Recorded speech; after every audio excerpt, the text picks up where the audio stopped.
खलीलुर रहमान जी, सीधे आपके पास आते हुए, आप बीआरएस की लीडर हैं। अब तो तेलंगाना में जो 4% रिजर्वेशन मुस्लिमों को मिला हुआ है, उसको आप लोग बढ़ाकर 12% करना चाहते हैं। बीजेपी कह रही है हम आएंगे तो ये खत्म कर देंगे। तो बीजेपी के इस प्लान तेलंगाना को कैसे देख रहे हैं आप? ध्रुवीकरण की कोशिश है या आपको लग रहा है कि क्योंकि बीजेपी तेलंगाना में कर्नाटक के बाद सबसे ज्यादा संभावनाएं देख रही है 2024 के मद्देनजर? सबसे पहले मैं ये कहना चाहूंगा कि जो बीजेपी का जो सपना है तेलंगाना का, वो सपना सपना ही रह जाएगा और सपना कभी पूरा नहीं होगा।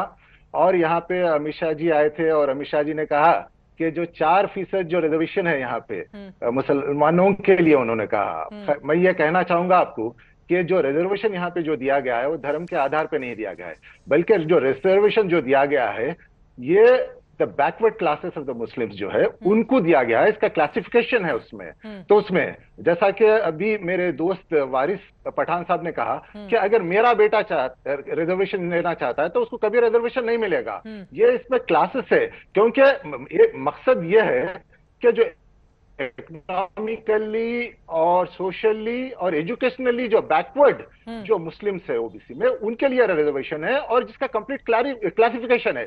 और सबसे पहले ये जो मसला है, ये मसला अभी सुप्रीम कोर्ट में है। तो इसके ऊपर मैं समझता हूं कि हमारे गृह मंत्री का कोई भी बयान, मैं समझता हूं कि कंटेम्प्ट ऑफ कोर्ट की नजर से देखा जाएगा, क्योंकि जबकि यह मसला जो है अभी सुप्रीम कोर्ट में जेर दौरा है।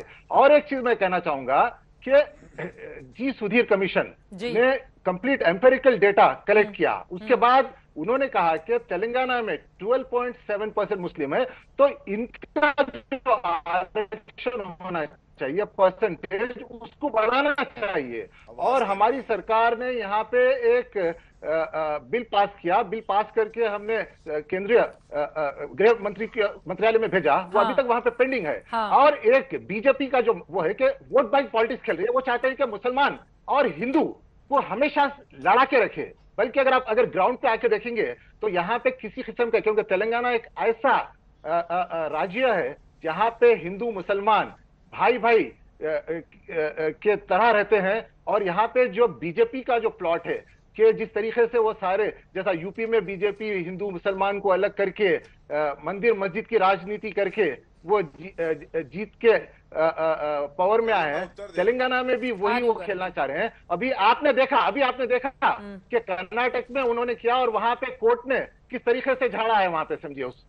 तो ये मैं समझता हूं कि जो पोलराइजेशन की जो पॉलिटिक्स है, बीजेपी को चाहिए कि गुज़िश्ता 9 साल में बीजेपी ने संदीप शास्त्री जी, मैं आपके पास आऊं। आप कह रहे हैं कि कोर्ट ने झाड़ा है, क्या कहा है बीजेपी को? जरा आप क्लियर कर दीजिए, क्योंकि 9 तारीख का सभी को इंतजार है इस पूरे मामले में। क्या कहा है जरा आप बता दीजिए। मैं वहां उपस्थित था। चित्रा जी, खलीकुर रहमान साहब ने कहा है कि मेरे पास आने के लिए संदीप जी, मैं फौरन आ रही हूँ, एक बार उनसे क्लैरिफिकेशन ले लूं। वो कह रहे हैं बीजेपी की संघियों को बहुत झाड़ा है कर्नाटक वाले मुद्दे पर, आरक्षण के मुद्दे पर। क्या झाड़ा है? नहीं, हाईकोर्ट ने वहां पे, सुप्रीम कोर्ट ने कहा है कि जो भी निर्णय बीजेपी ने लिया था वहां पे बहुत जल्दबाजी में लिया था, हेस्ट में लिया था। और उसके ऊपर उन्होंने 9 तारीख तक स्टे लगाया और कहा है कि जो पुराना जो ऑर्डर है वो कंटिन्यू होगा, और इसके ऊपर उन्होंने स्टे। तो इसमें यह है कि जो सुप्रीम कोर्ट ने कहा है कि ये जो बीजेपी का जो निर्णय, बीजेपी के निर्णय के खिलाफ ये सुप्रीम कोर्ट का जो 9 तारीख का इंतजार करना होगा ना सर खलीकुर रहमान साहब। अभी तक तो 9 का इंतजार कीजिए, हालांकि 10 तारीख को वहां पर इलेक्शन होने हैं। गौरव जी, मैं आपके पास आऊंगी। संदीप शास्त्री जी के पास जल्दी से रुक करते हुए। संदीप शास्त्री जी, आप एक पॉलिटिकल एनालिस्ट हैं, दक्षिण भारत की पॉलिटिक्स पर आपकी पैनी नजर रहती है। मेरा ये सवाल है, ये जो प्रयोग कर रही है कर्नाटक में भारतीय जनता पार्टी, ये संयोग है, प्रयोग है, ध्रुवीकरण की कोशिश है, इसके जरिए वो क्या हासिल करना चाहती है? क्या रीड कर पा रहे हैं उसके इस फैसले पर आप, संदीप जी? चित्रा जी, यहां आने के लिए धन्यवाद। कर्नाटका में जिस तरह से इलेक्शन के समय में अभी कंपटीशन हो रहा है बीजेपी और कांग्रेस के बीच, हर विषय, हर मुद्दा, हर फैसला, हर स्टेटमेंट एक विवाद का विषय बन गया है। और इसमें अभी ये 4% मुसलमानों का जो रिजर्वेशन जो था वो एक विवाद का मुद्दा बन गया है।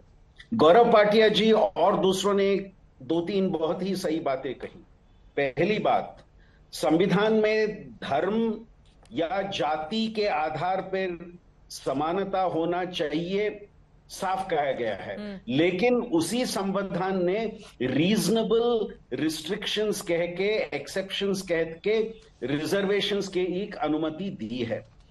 चित्रा, दूसरी बात ध्यान में रखिए, बैकवर्ड कास्ट रिजर्वेशन जो है that is permitted by the constitution. जब राज्य में आप बैकवर्ड कास्ट रिजर्वेशन लिस्ट तैयार करें, सो स्टेट में अलग है, सेंटर में अलग है। कर्नाटका में क्या हुआ है, आंध्रा में क्या हुआ है, राज्य के बैकवर्ड कास्ट क्लासिफिकेशन लिस्ट में मुसलमानों के कई कैटेगरीज, सब कैटेगरीज नहीं, कई कैटेगरीज को बैकवर्ड क्लासेस में शामिल किया गया है। बिकॉज बैकवर्ड कास्ट कौन है, ये फैसला राज्यों को छोड़ा गया है और राज्यों ने कमीशंस गठित करके ये बैकवर्ड कास्ट कौन है। और कर्नाटका में और आंध्रा में मुसलमानों में काफी ग्रुप्स को, सभी मुसलमानों को नहीं, काफी ग्रुप्स को ये रिजर्वेशन का बेनिफिट एक दिया था।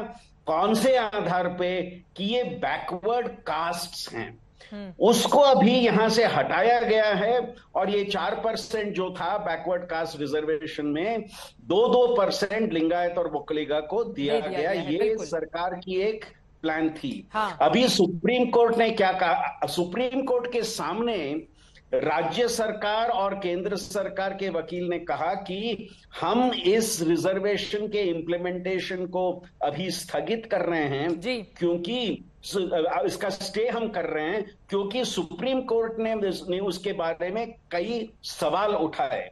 तो इसलिए जो वकील ने सरकार के तरफ से बात किया, उन्होंने कहा कि इस रिजर्वेशन 4% को हटाना और 2% को देना, उसे हम रोक रहे हैं।